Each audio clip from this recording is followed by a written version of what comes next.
Welcome, everyone, to the second episode of the ALC Sidelines podcast. I am your host, Dan Zumpano. We got a couple of great interviews coming up for you in the next hour or so on this podcast. We try to get as many teams as we can from the conference to be able to join us, talk about their teams, what to look forward to in 2025, and some extracurricular stuff we'll get into as well.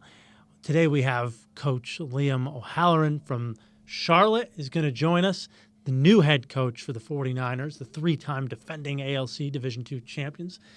And then Jake Debenport, the president of the Citadel's lacrosse team, is going to talk about military life and how lacrosse happens down in Charleston, South Carolina. Before we do that, we're going to get into a little bit of some of what we've heard from the MCLA this past week or two. If you've been following online, and some of you have, we've heard about NCAA eligibilities and transfers, right? I mean, that's kind of been the main talking point the last few weeks and really maybe even last month. Basically, what ended up happening was a lot of teams had players that transferred into their schools that played at the NCAA level. And with that happening, some people became concerned, alerted the MCLA. One thing led to another. Meetings took place, and eventually the NCAA said that if you played in 2021 at the NCAA level, you cannot play at the MCLA in 2025. Now, originally, the MCLA did grant players an extra year of eligibility. They gave the players for the MCLA back 2020 and 2021. What's been made clear is that the NCAA gave players back 2020 as another year. But in 2021, if you played 50% of your games as a team, then players that played on that team were not eligible, or using a year of eligibility, I should say, really, to play toward the NCAA. So what has happened is a lot of players that did play in 2021 in the NCAA have now decided that they would like to play in 2025, seeing that the MCLA had granted that extra year. Now the MCLA has said, okay, we're going to do some clarification on that no, in fact, those players cannot play. 4 years of college lacrosse at any level is the MCLA's policy, as was put forward earlier a couple of weeks ago on their website. Does this affect a couple of teams? Yes, it does. We could get into the specifics more and more, but for the interest of time, what we really want to just talk about is, what is the next steps, right? Well, we happen to have official documentation and official guidance on what the MCLA has said if you have a team member that you think is ineligible or maybe ineligible due to this ruling. Remember, a lot of teams have been operating under the idea that this was not the case, that these players would be eligible in 2025 because of the 2021 give-back year. Basically, all teams can do now is appeal. And the way the appeals process works is this. If you're a head coach, you got to submit your appeal to your conference director or to the MCLA executive committee. Then either the conference director or you will eventually make a presentation to that committee stating why this player X or player Y should be eligible for the 2025 season. The MCLA Executive Committee will then hear details of that appeal and then determine the outcome of the player's eligibility for 2025. Now, what's important about this?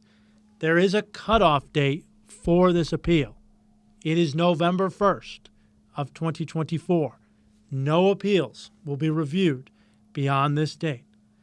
Now, the appeals process for player eligibility during the 2025 season will be reviewed by the executive committee of the MCLA, and once it is received by either a member of the executive committee or a conference director, you have to be prepared. You have to lay it all on the table to the best of your ability to represent your player. There's plenty of resources that you can go on the MCLA website for. You can reach the staff. I believe that's mcla.us/staff is the link that you can find your conference director or executive committee members. Questions can be presented to the conference directors or to the president of the league for further information. It's important, obviously, for a lot of teams to feel this way. A lot of teams have different opinions on whether this should have been or should not have been, but this is the way it is now. So, going forward, that's your appeals process if you are a coach or a director. What we want to get into now is really the lacrosse side of things. We've had fall ball going on throughout the month of September and October. And as we begin to wind down that fall ball season, if you are interested in getting out to some games, we've got a list right here for you. October 27th, Temple gets to play against Penn in the ALC. So that's one of the teams in the ALC that we get to see. So more ALC fall ball action. Looks like November 2nd in Morgantown High School, West Virginia is going to host Navy. So the boys and Coach Hauk up there going to get a good test. Also, Temple going to play November 9th. Temple's going to play against Drexel. And then UNC Wilmington on November 9th as well at their place against Richmond is going to get a chance to play. There's also a big kind of three-way round-robin tournament. Nothing that counts, obviously, but with fall ball going on at Wake Forest, that's November 10th, where I believe it's Wake Forest, East Carolina, and North Carolina State are all going to get to play each other. So if you want to go out to some of those games, check out your favorite teams in the conference. Those are some opportunities for you, so don't miss it. All right, now down to business. Let's talk to the three-time ALC Division II champion head coach. That's Liam O'Halloran, who takes over for head coach Nick Nedvetsky in his first year at the helm down at Charlotte. Coach, it's so great to have you on. Welcome to the program. Hey, appreciate you guys having me on. Saw the first episode with Panchito and loved it and said, I got to jump on this. You're trying to get your face out there for the people to see. I love it. And that's exactly what we're trying to do here with the Sidelines podcast is highlight some of the best teams in our conference. And you guys have certainly not been short of wins the last 3 years since really kind of getting your program back. I know that 2020 and 2021, so many teams just didn't get a chance to go forward and play. But in 2022 is when things really got rolling for the 49ers. And you guys have now won 3 consecutive ALC championships, have been honored to play in 3 consecutive MCLA tournaments in Round Rock. You have been there for all 3 under Coach Nick Nedvetsky. How did the experience with Coach Nick and the experience of the first one help build us into what it is now today at Charlotte? Once you get a taste of winning, it just brings guys closer. So we were fortunate in 2022 to have a lot of good senior leadership. We did graduate them in May, and then we kind of had the underclassmen take it upon themselves to, work out in the off season, make sure they were hanging out a little bit more and kind of create, what they wanted for the following season. Now when we have our fall meetings, Texas is already kind of drawn out on the schedule. So our senior class this year has been in Round Rock since they were freshmen. They've won, like you said, 3 conference championships. So winning kind of cures everything, and it creates a tight-knit bond between the guys, and that's kind of been the formula for what we've got. You guys have had so many, successful players. You go back to the Nick Ferrens of the world, Tyler Nichols, Cody Seaman.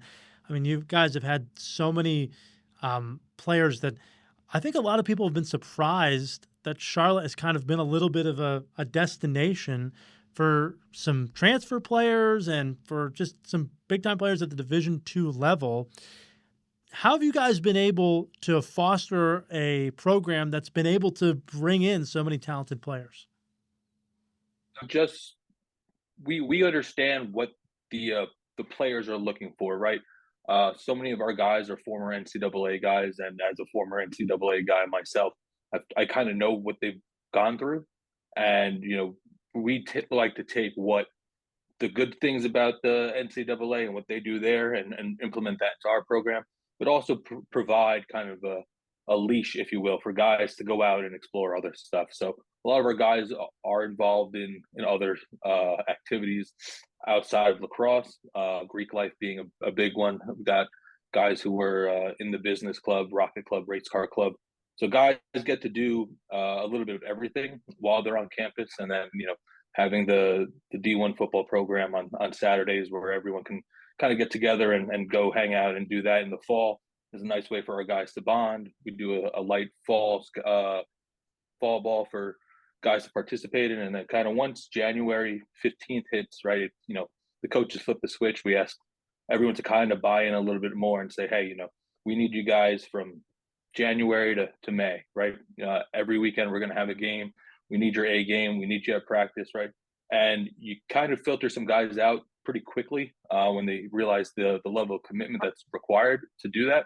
But you also retain the top talented guys who want to be there, who want to win, who want to compete for conference titles, who want to compete for national titles. So it's give and take. And, some programs might kind of rule with an iron fist. And we're a little bit different where, we're a little bit relaxed, a little bit laissez-faire, and say, hey, we're here to complement you guys. Without you guys, we don't have a program. So, we're going to allow you to do some things, but at the end of the day, here's what the coaches want. So if this fits kind of what you want, great. We're happy to have you aboard. But if it's not really for you, no hard feelings, just let us know. And if your mind changes, you know where to find us. I've talked to Coach Nedvetsky many times, and he always comes back to the culture. It started for him really back in New York and the box lacrosse and learning that, but learning from so many great coaches. I know he talked about Coach Tobias being really involved from Clemson, being really involved in his life, and being at Charlotte for that amount of time. He was a Charlotte guy through and through, pretty good too. He's not there anymore. You have to take over for him, right? And as esteemed as he is as well, tell us, who is Liam O'Halloran, and what's your background? What's your lacrosse story, and how you came to Charlotte? Yeah, I'm a New York guy like Nick. He's up there from where in the cold, and originally from Monroe, New York, small town, kind of north of New York City, and lacrosse really wasn't that big. We were a football powerhouse high school, and guys started playing lacrosse kind of as a secondary thing to get out of football workouts, and then kind of just fell in love with it. Had a lot of good teammates, a lot of good coaches. Had my high school coach, his brother-in-law is with Roy Colsey, 4-time All-American from Syracuse.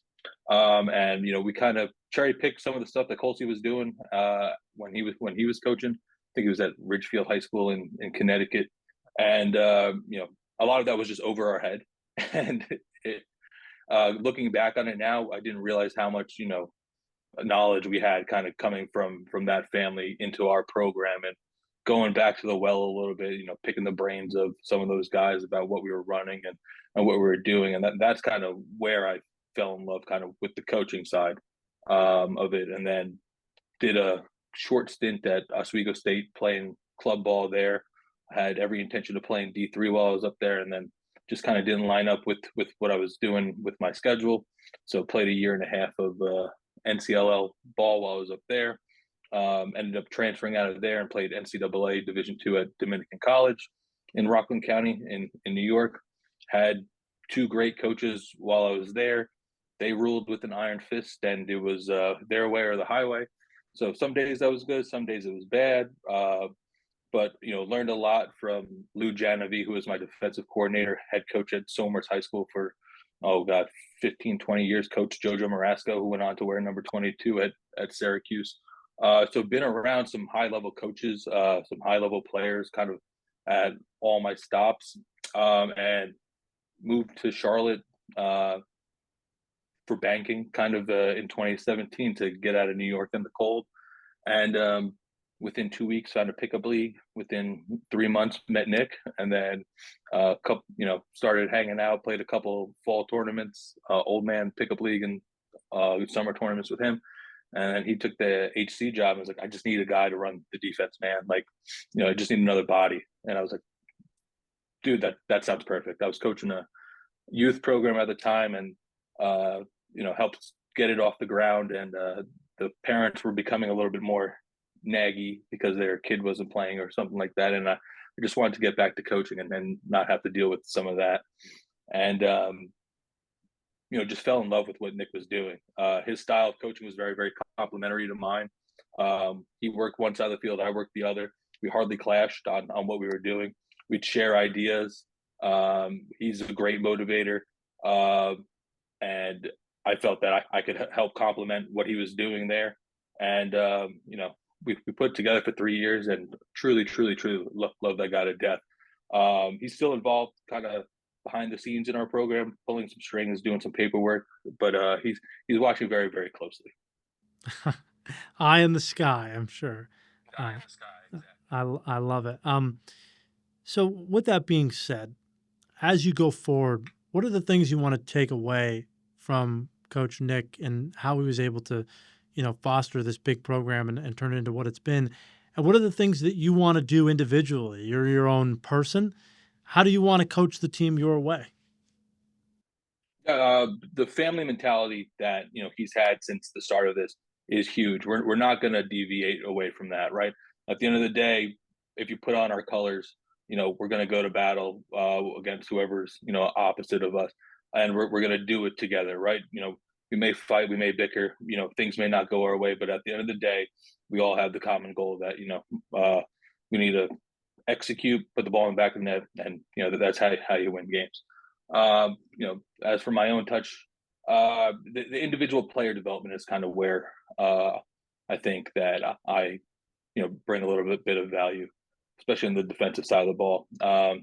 In previous roles or previous teams I've been on, it's kind of been a big picture. Head coach looks at the big picture and allows the assistants to get a little bit more in the weeds on player development and running day-to-day drills.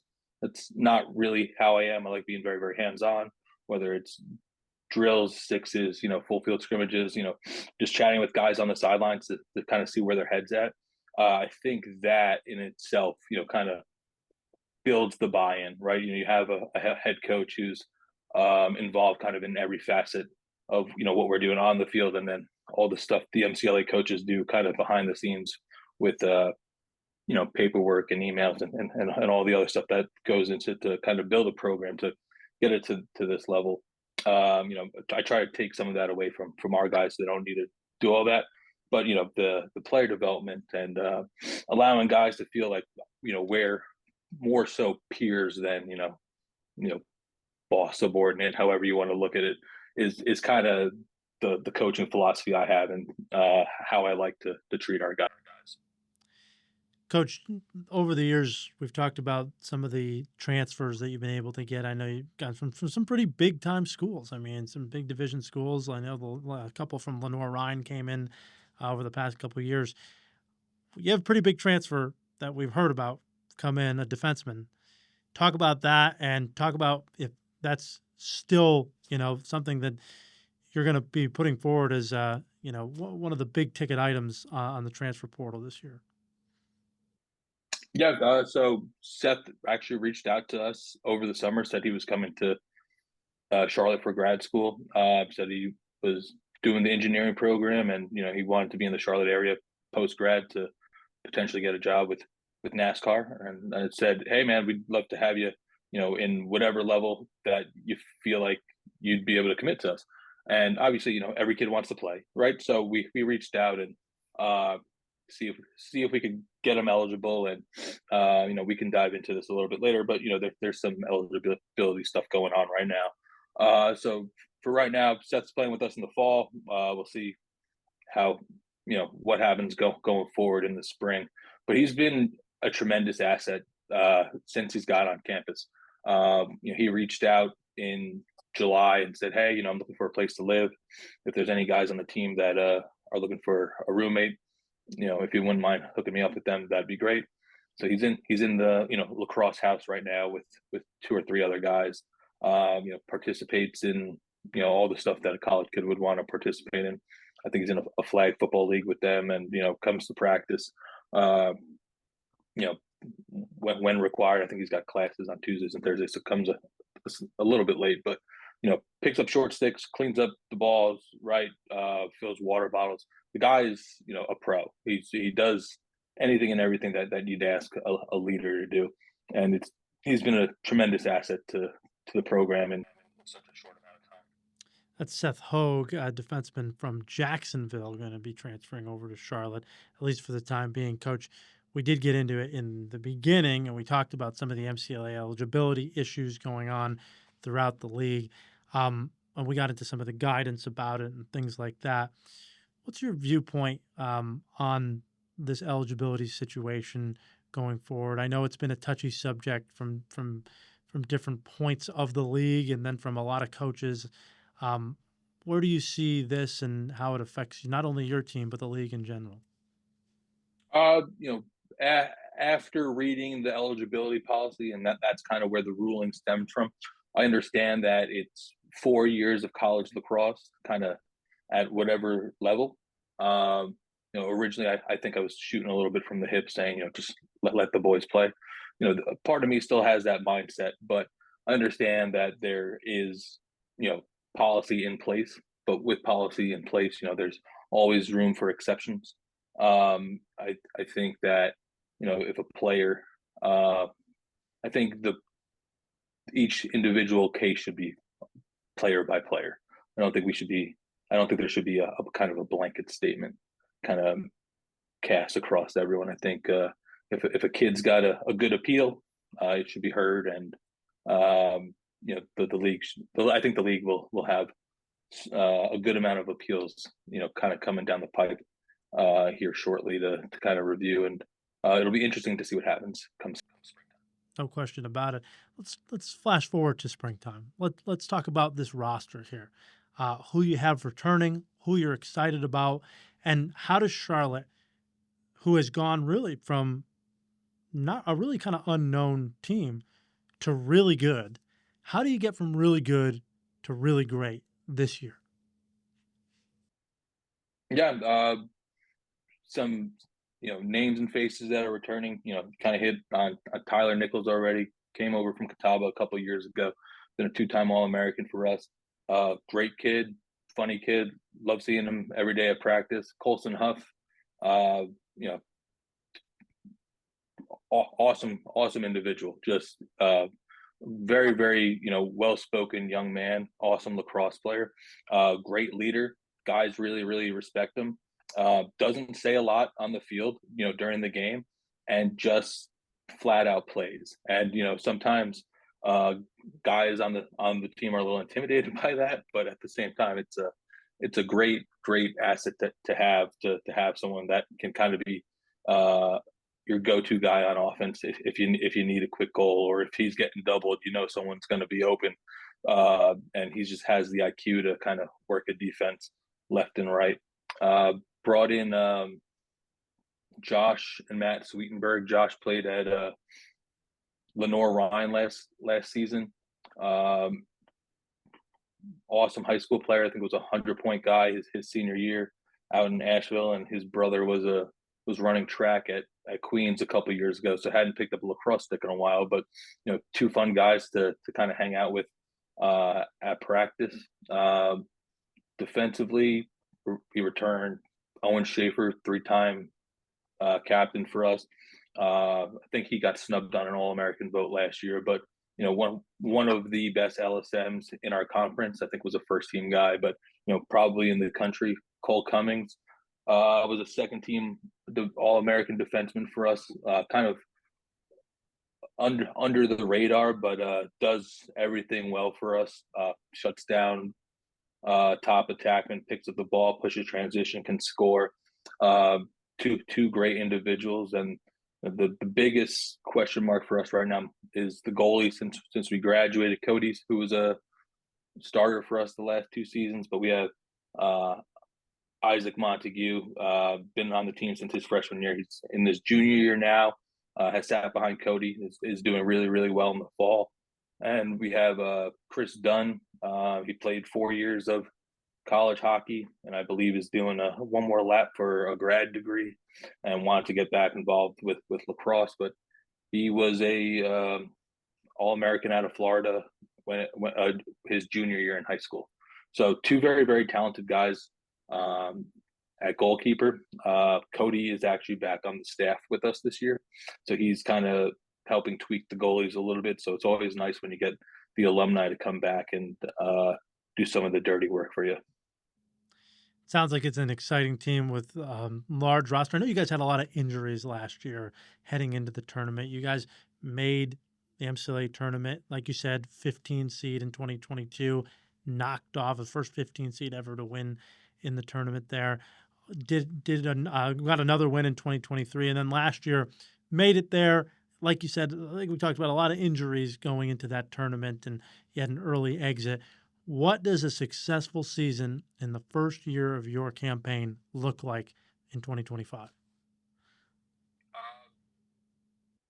Back to championship weekend in Lynchburg, hoisting the trophy again, and then on to Round Rock. Yeah, like you said, we lost, our 2023 Conference Player of the Year in Blake Moxham to an ACL last year, and then our top midfielder Eli Meyer went down with an ACL injury against Wake Forest in the second game of the year, and he was, I think, our most balanced midfielder. I think 45 points, 22 goals, 23 assists. So you lose two guys who collectively are 120 points for you right there. And then the message was find a way, right? Young guys, step up, right? If your number's called, just go out there. It's okay if you make a mistake, right? No one's going to yell at you. We just need you to go out there and try to make a play. And that's kind of always been our mindset, right? Focus on the next play. What comes next, right? Okay, injuries happen, right? Things aren't going to go our way, but can you go out there this next rep and win this rep, right? Can you create a 50-50 ground ball? Can a D midi go out there, pick up the ball on the wing, push transition, and get it to our offense just to, get a quick one or set up in our 6-on-6 set, right? Can you clear at 90, 95% when you get stops, right? And so that was kind of the mindset last year. Even though we were decimated by injuries, right?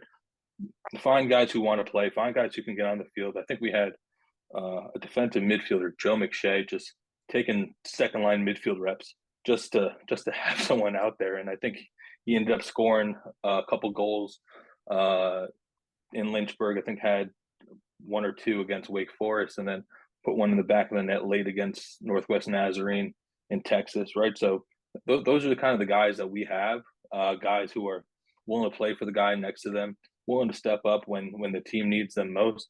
And when you're in a dogfight, those are the guys that you need. Those are the guys that you can lean on. Those are the guys that you want in the huddle with you when things aren't going right, and you can kind of turn to a guy and say, hey, we need one here, right? Step up, right? And he looks at you directly in the face and says, I got you, coach. Right? There's no better feeling than that. You have the trust from a kid. The coach trusts the player, right? And you're on the same page, and you go out and yeah, may not show up on the score sheet, right? But when you look back and you're like, okay, we were in this game, right? No one gave up. No one put their head down, right? Guys continue to push forward and play for the guys around them. And, when you look back on that in 20 years, you're like, wow, I was really part of something special there at Charlotte. And that's kind of what we want to build. I think we have built, and that's what we kind of want to build, continue to do going forward. Kind of create Charlotte as a destination for lacrosse, because we have such a good culture. We have, guys on the roster who want to be here. We have guys who want to compete at a high level and do the fun things that you want to do at for college lacrosse. So many great programs, NCAA and MCLA, in the state of North Carolina, but maybe the one that nobody kind of talks about as much and is the most underrated and now really starting to come up the pike is the Charlotte 49ers, the three-time ALC Division II champions. Coach, we're looking forward to a great year. We think that, you guys could be just as successful, if not more. I know that you'd love to get past the second round of the MCLA tournament and push as far as you can. We really appreciate you coming on, and good luck to the rest of the fall and good luck in the 2025 season. Hopefully, we'll get to reconvene again in Lynchburg or later this year. But thanks for coming on. Appreciate you guys having me. Thanks. Continue doing the podcast. This is great. Awesome. Well, we got to keep the good faces on. Like you and Panchito were 2 for 2, so this is going good for us. So we appreciate it, and thank you so much. One of the most unique situations in the Atlantic Lacrosse Conference is one of the military academies that we have in the conference. An 182-year-old school in the South that turns young men into real warriors, not just on the field, but off the field as well for their country. And that is at the Citadel in Charleston, South Carolina. Today, we're going to talk to the president of the Citadel's lacrosse team, and that is team president and midfielder Jake Debenport, who joins us now. Jake, it's great to have you on, and it's an honor to finally get to see you face to face. Yeah, I really appreciate you having me. I saw the first podcast. I was like, dang, we got to get on that. I told our producer, hey, we only get people that are like good looking people. So, Oh, well, I appreciate we've it. had I had to Panchito, dress up for you. sure, exactly. We've had Panchito, we've had Coach O'Halloran at Charlotte, and now, of course, our finest young men at the Citadel are joining us. The Citadel has been home to world U.S. ambassadors, United States senators, commanders in the Army, NFL football players, the likes of which, NFL major head coaches like Stump Mitchell. Look it up, kids, on Google there who Stump Mitchell is. But a lot of people don't know that the Citadel has had a pretty rich tradition in lacrosse. We were just talking about it pre-show, is that this is not something new to the institution, to the academy. It's been going on for a long time, just kind of in a different form for the last couple of years. Obviously, pre-COVID, a lot of people got messed up pre-COVID and during COVID. But you guys have now come back on the scene at the Citadel. Talk about some of the rich tradition, the history of what goes on down in Charleston. So, like, our school was established in 1842, and a lot of people like to say we were the first guys to shoot off the cannons in the Civil War.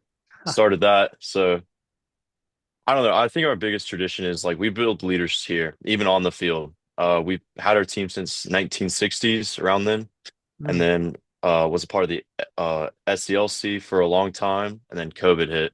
So we joined the ALC, what was that, 3 years ago now?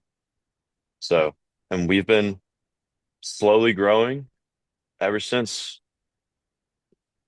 Amazing. And it's interesting. You talked about it in the pre-show about being in the 60s. I think a lot of people wouldn't think of, lacrosse that far south in the 1960s and being something that really goes on. This has been traditionally kind of a West Coast league in the MCLA, and it's built up to now where the powerhouse is on the east, powerhouses in the west.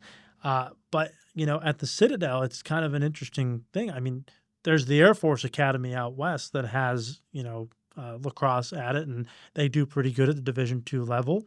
But what does it take for someone like you, with all the extra things that come with a military program?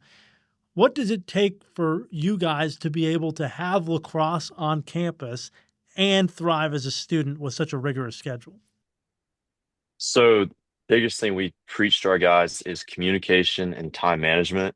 I just think that just creates a good leader in general, and that's what we're taught here from day one. And a lot of different guys are on different schedules. So I'm not going to the military myself, but like half our team is. So we got guys who are in the Army, Air Force, Coast Guard, Marines, Space Force now. And so we have to plan our schedule as a team according to their schedule sometimes. So the school pretty much runs wake up 5:30, 2 days a week, and we PT for an hour. It's not that rigorous of PT. It's basically like let's just get everything going. Most days we have formation after where we get inspected with our uniforms, which have to be tip top. I'm in a leave uniform right now, so it's wanted to look nice. And then we just go on our day with classes. and we have this thing called cadre period, which actually ended um, the first the last week of September, and that's when we try to like really get the freshmen to come in, and it's big. We are a very freshman heavy team. I think we have 16 freshmen this year, Hmm. out of 33 guys, or 31 guys, sorry. Wow. And so that creates a lot of conflict with their cadre because we try to run practices like around like 6 o'clock each day because our days are so filled up with classes, meetings, ROTC labs. So we pretty much have a like an hour and a half, 2 hour time slot, like 5:30, 8 o'clock ish. But cadre, they want to take up that time during that. So we have to organize, be like, hey, we need these guys out here. If we want to go leave for a game, we have to make these things called special orders, and they have to get approved by like three different people. But if we want to buy something as a team, it has to get approved, and then it's like this. We have to jump through all these extra hoops. I feel Hmm. like I was just watching like the Mitchell Pelkey thing with he joined the USC Yep. lacrosse tryouts that day. We have to get like a roster beforehand, even for tryouts. So a lot of extra hoops to jump through. But yeah, we've been killing it so far. Yeah, I spoke with your head coach Blake McAfee a couple of years ago when you guys made the ALC tournament, and he just talked about the last you know part of that season being just difficult because of all the scheduling around finals and again, like you said, scheduling just to get away games and things like that, and all the commitments that go in with the military academy and so forth.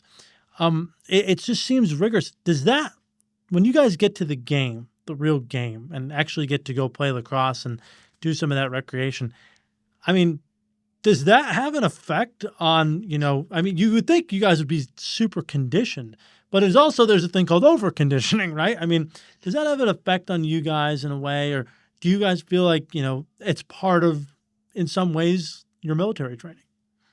I feel like we get very drained by the end of the season. And Sure. so people have quit in the past at least. We're trying to change it this year into where it's like, hey, you're committed, you got to stay in kind of thing because it's your duty pretty much. Hmm. Um, but people in the past have quit towards the end of the season. It's really hurt us. Like last year, in our last game, we had 14, 15 guys playing, and we Mm. had like a 28-man roster. And some of those guys had like family issues, aren't military duties, all that's acceptable. But then just a handful of guys just quit out of nowhere. And so they used it like as an excuse to get out of stuff. That's not what we want personally. We want it to be, hey, we are here to work hard, have fun, get a good group of guys, but we also just want you to love to play. And like, especially in like in game scenarios, I feel in years past at least, we've been lacking in IQ, just like game IQ, because we are just so drained by the end of the day with everything else going on. So like this year we've adapted with that. We're having more classroom sessions, more film sessions, writing think like just having guys like, hey, look over like our playbook for like 2, 3 minutes a day. Just try to memorize one extra thing. Just so that way it's like, hey, it's in your head. It will become second nature later on. Jake, what's the kind of player that comes to the Citadel and, I mean, to play lacrosse? I mean, we've heard from the past that there have been guys that, you get a couple guys here and there that might have gone to Army or Navy or the Air Force Academy.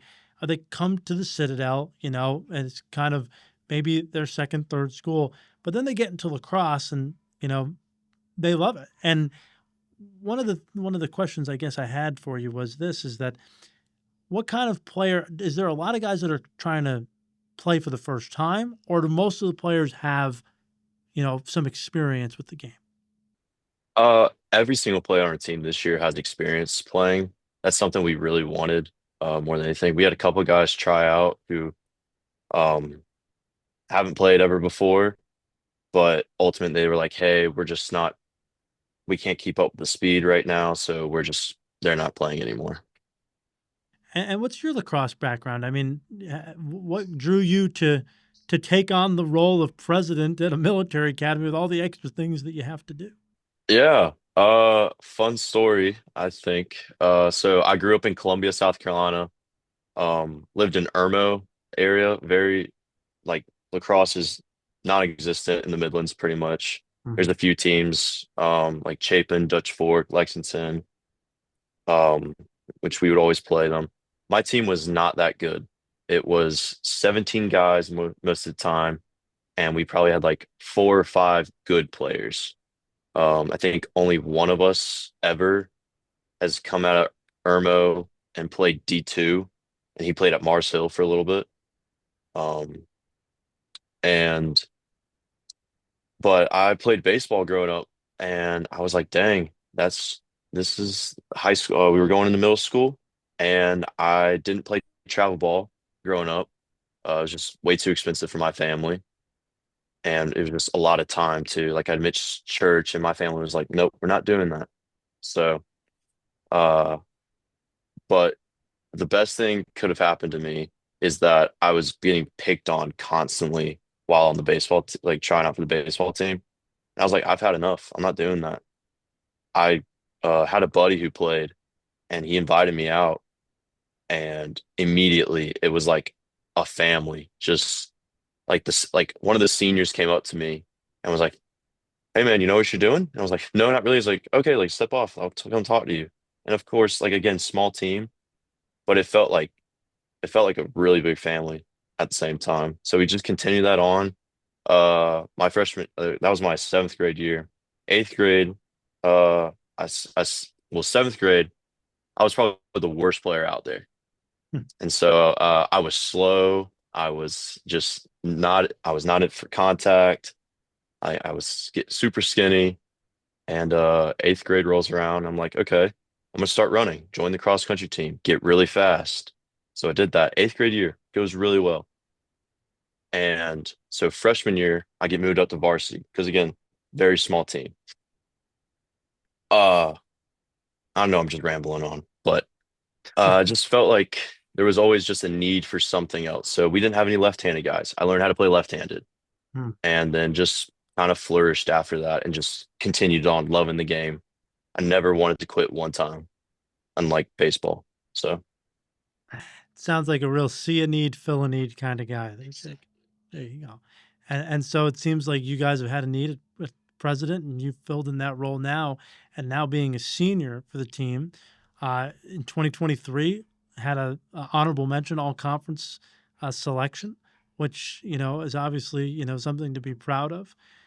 As you go forward into 2025, can you highlight some of the players or teammates or some of the things you want to accomplish going forward for your team?